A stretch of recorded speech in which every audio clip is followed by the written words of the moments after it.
Ай күнүмө дагы 3 ай бар, бирок азыртан наристеге ат тандаса болобу. Эгер болсо биринчи наристебизге ат тандап берсеңиз жакшы болмок, бирок кыз уул экени белгилүү боло элек дейт.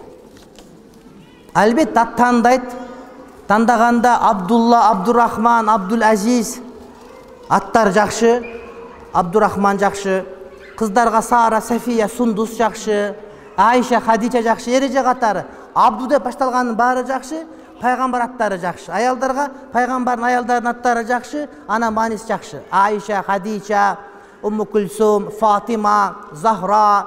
Андан сырткары мисалы үчүн көп аттар бар, алхамдулилlah. Азыркы убакта оронуп алып, боёнуп, жана шым кийип алыш мода болуп калды. Бизде оштой аябай көп, акыретибиз кандай болот? Көчөгө боёнуп чыккан жакшы эмес, илде корейский дегенде боёнсо бир жөн билинбеген сурма болот. Анан жанагыда ичке шим болбойт. Айттык, гене шим кийиш керек, тизеге чейин үстүндө кофта болсо.